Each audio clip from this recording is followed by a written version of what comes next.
না অনুরাগ, আমার কাছ থেকে তোমাকে কোনোদিনই কিছু শিখতে হবে না।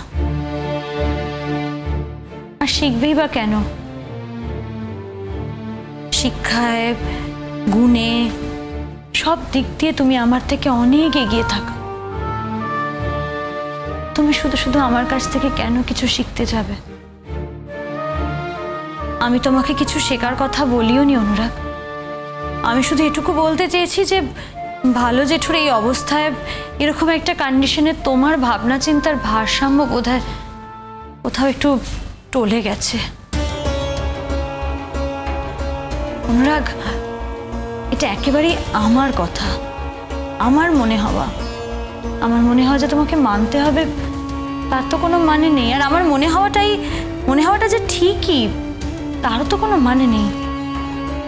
এই কথাটা বলার পেছনে কোনো একটা কারণ আছে নিশ্চয়ই। সেই কারণটা জানতে পারি কি? না, কোনো কারণ নেই, এমনি বলেছি।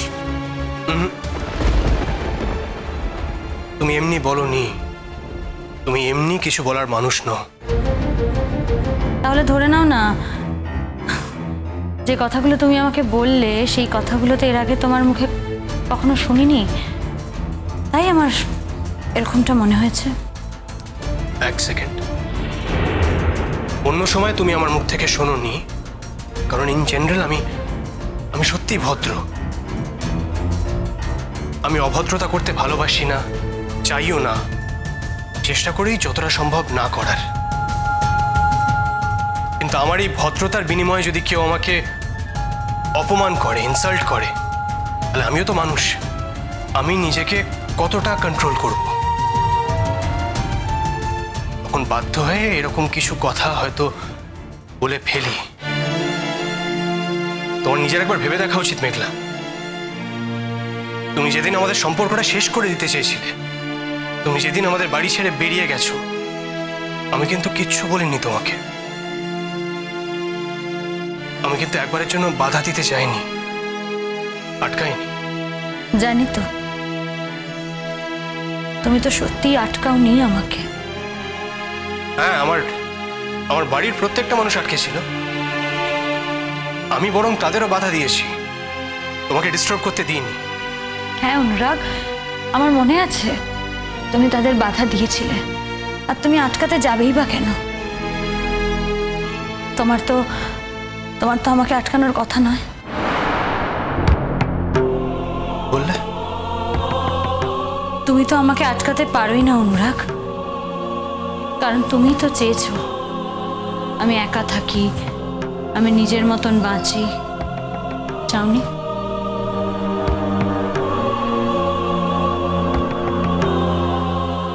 তুমি কি অর্থে এই কথাটা বলছো আমি জানি না, কি অর্থে বলতে চাইছো সেটা জানতেও চাই না। আমি তোমাকে শুধু এইটুকুই বলতে চাই মেঘলা, যে তোমার সেদিনকার ব্যবহারে আমি সত্যি হার্ট, খারাপ লেগেছে, আমার আঘাত পেয়েছি। আমাদের এতদিনের সম্পর্ক, এতদিনের ভালোবাসা, আর তোমার জীবনে তো এখনো নতুন কেউ এসে প্রবেশ করেনি। তাহলে আমি যদি একদিন রাতে ফোন করেও থাকি, মানলাম সেটা হয়তো আমারই ভুল, মানলাম তুমি জানতে না, সেটা একটা এমার্জেন্সি ছিল। তাও আমাকে অ্যাভয়েড করাটা, এভাবে ইনসাল্ট করাটা খুব প্রয়োজন ছিল? তোমার কি মনে হয় অনুরাগ, জীবনে একমাত্র নতুন কেউ এলেই বুঝি একজন আরেকজনকে অ্যাভয়েড করে? ও, তার মানে তুমি আমাকে এমনি অ্যাভয়েড করতে চাও, সেটাই ক্লিয়ার করে দিলে, তাই তো? অনুরাগ, আমি কিচ্ছু বলতে চাই না। দেখো, আমি যা বলেছি আজ পর্যন্ত সবকিছুর একটা ভুল ব্যাখ্যা হয়েছে, সবাই ভুল বুঝেছে।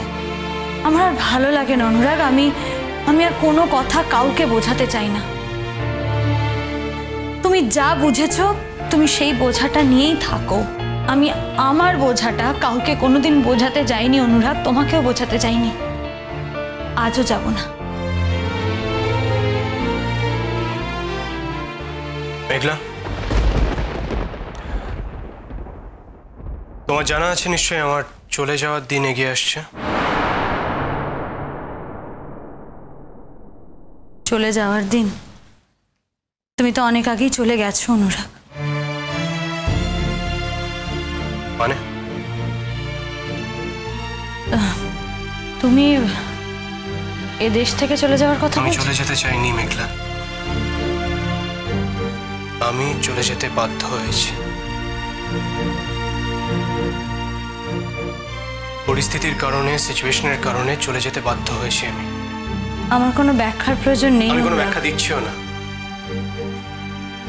তুমি আমার ব্যাপারে কয়েকটা কথা বললে, আমার মনে হলো সে কথাগুলো সম্পূর্ণভাবে ঠিক নয়, তাই নিজের মতো করে নিজের কথাগুলো ঠিক করে সাজিয়ে তোমাকে জানালাম। বেশ তো, আমার কথা তোমার না মানলেই তো চলে যায়। অনুরাগ, আমি যেটা বলেছি সেটা আমার মনের কথা, তার সঙ্গে তোমার মনের কথা যে কোনো মিল থাকবে তার তো কোনো মানে নেই। আমার কথা আমার কাছে থাক, তোমার কথা তোমার কাছেই থাক। অনুরাগ, দুটো মানুষ যখন একই কথা আর বলে না, তাদের কথা যখন দুটো দুটো সমান্তরাল রেখায় চলে, তখন তারা আর এক থাকে না, আলাদা হয়ে যায়। আমাদেরও সেটাই হয়েছে অনুরাগ। আমরা আর এক কথা বলি না, আমাদের কথা আলাদা আলাদা দুটো রেখায় সমান্তরাল ভাবে চলে। তাই দেখুন, আমরাও আর এক নেই, আলাদা হয়ে গেছি। ঠিক তাই। এনিওয়ে, আমি যদি কোনোদিনও তোমাকে হার্ট করে থাকি, তার জন্য আমি ক্ষমা প্রার্থী। I am sorry. তুমি আমাকে হার্ট করবে? তুমি আমাকে হার্ট করতে পারোই না অনুরাগ। তোমার আমাকে হার্ট করার কোনো ক্ষমতা নেই। জানি, আমি মানুষটারই তো কোনো অস্তিত্ব তোমার জীবনে নেই। আমি মানুষটার কি কোনো অস্তিত্ব তোমার কাছে আছে অনুরাগ?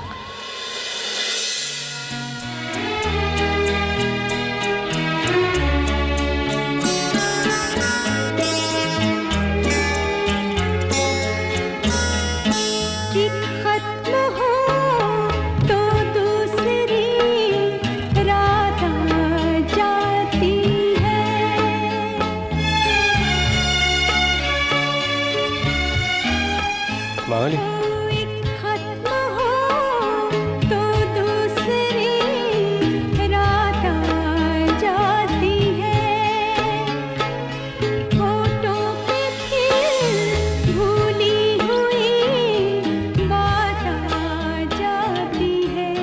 আমি কোনোদিনও ভুলতে পারবো না যে তোমার কারণে আমাকে আমার বাচ্চাটাকে হারাতে হয়েছে। একসঙ্গে থাকলে হয়তো আমিও তোমার সঙ্গে ভালো ব্যবহার করতে পারবো না, তার থেকে আলাদা থাকাটাই বরং বেটার।